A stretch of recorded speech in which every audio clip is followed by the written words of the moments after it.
버섯에 들어있는 베타글루칸 성분은 뛰어난 항암 효과를 나타내 대표적인 항암식품 중 하나입니다.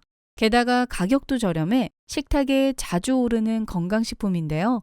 그중 팽이버섯은 찌개나 볶은 요리, 전골, 반찬 등 매우 다양한 요리에 사용되고 있으며 저렴한 가격에 비해 우리 몸에 매우 이로운 효능과 효과를 나타내고 있습니다. 효능으로는 식이섬유가 매우 풍부하여 체내에 불필요한 노폐물들을 외부로 배출시키며 지방 흡수를 막고 지방 연소를 촉진하는 키토산이 풍부해 다이어트 식품으로도 좋은데요.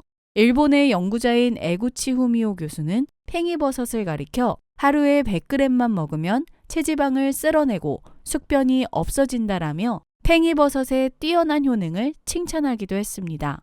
이 외에도 스트레스를 막아주는 판토텐산이 풍부하며 신진대사를 촉진하여 숙취를 예방해주는 니아신이 들어있습니다. 이렇게 효능이 좋은 팽이버섯은 생으로 먹지 말고 열로 조리해서 먹어야 합니다. 2016년 미국에서 한국산 팽이버섯을 먹은 뒤 4명이 사망하고 2명의 임산부가 유산한 사실이 있었습니다.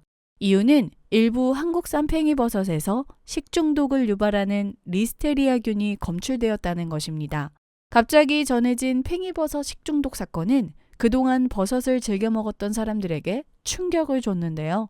농촌진흥청 버섯과 공원식 박사는 다른 버섯에서는 리스테리아균이 검출된 바가 없으며 우리나라의 경우 대부분 버섯을 익혀서 먹기 때문에 문제될 것은 없다라고 말했습니다.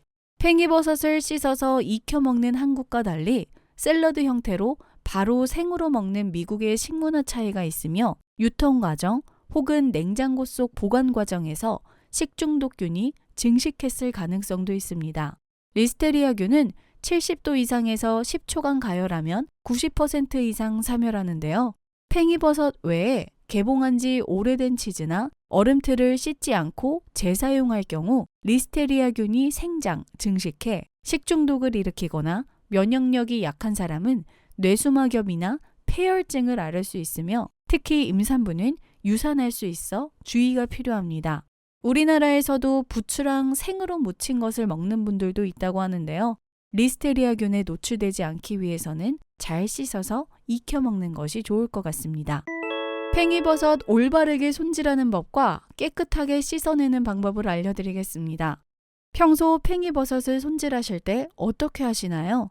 팽이버섯의 비닐을 벗기고 도마에 올려 밑동을 제거한 뒤 흐르는 물에 씻어내셨을 텐데 이렇게 손질할 경우 낭비하는 물의 양도 많고 씻겨서 떨어지는 팽이버섯의 양도 꽤 있을 텐데요.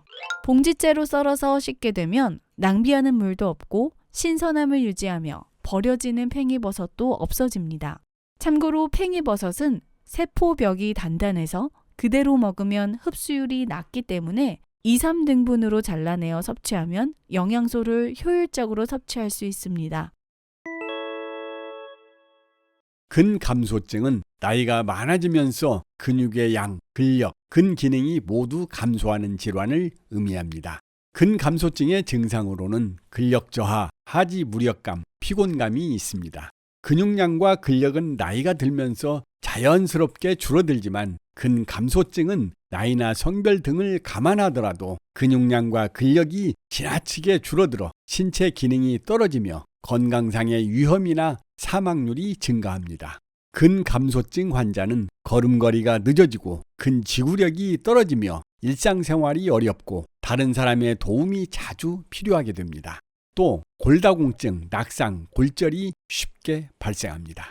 근육의 혈액 및 호르몬 완충작용이 줄어들어 기초 대사량이 감소하고 만성질환 조절이 어렵게 되며 당뇨병과 심혈관 질환이 쉽게 악화될 수 있습니다.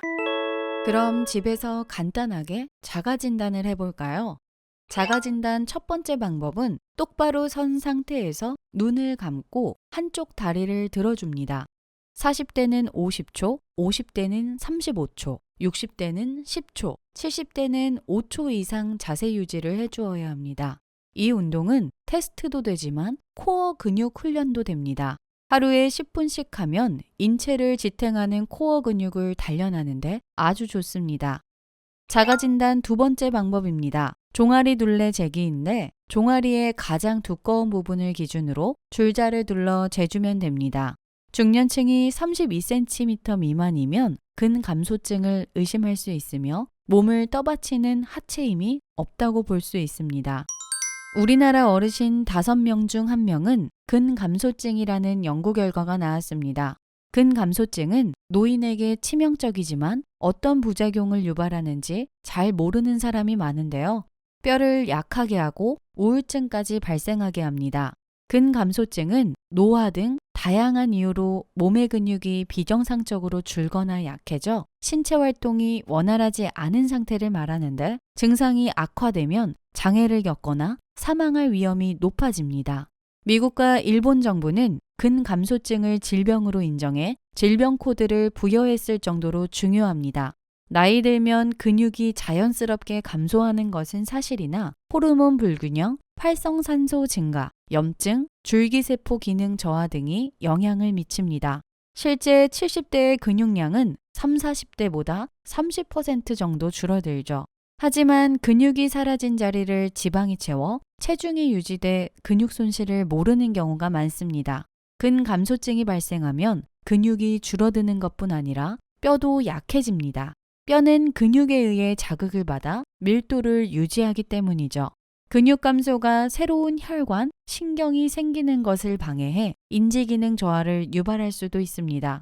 근육은 평소 혈당을 낮추는 작용을 하는데 이 작용이 잘 이뤄지지 못하면서 당뇨병 발생 위험도 커지게 됩니다.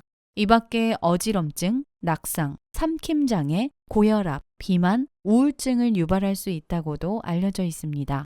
근감소증이 나타나기 전에 미리 예방하는 것이 가장 좋지만 이제야 알았다면 지금부터라도 열심히 치료하면 됩니다. 고령자도 규칙적인 근력 운동을 하면 근육이 커지고 근력이 강화됩니다. 우선 큰 근육을 위주로 단련하는 게 효과적이며 대퇴 근육, 종아리 근육, 등 근육, 복부 근육을 단련하는 게 좋습니다. 두 번째로 지구력을 담당하는 지근과 순발력을 담당하는 속근을 지켜야 하며 더불어 모든 운동은 신체 능력에 따라 낮은 단계에서 시작해 조금씩 강도를 높여줍니다. 평소 운동하지 않던 사람은 부상을 입을 수 있기 때문이며 운동이 어느 정도 습관화되면 근력 운동은 주 2, 3회가 적당합니다. 기구 운동부터 시작하기보다 앉았다 일어서기, 스쿼트하기, 누워서 다리 들어 올리기 등 자기 신체를 이용한 운동을 먼저 하면 좋습니다. 끝으로 단백질 섭취를 일반 성인보다 30% 늘려야 합니다. 단백질은 검정콩, 닭, 소, 돼지고기, 생선, 달걀 등에 많은데 일반 성인은 체중 1kg당 하루 0.9g의 단백질 섭취를 권장하는데 대한노인병학회가 노쇠 예방을 위해 제시하는 단백질 권장 섭취량은 체중 1kg당 1.2g입니다. 단백질을 충분히 섭취하고 근력 운동과 유산소 운동을 병행하여 근감소증을 예방하고 치료하시기 바랍니다.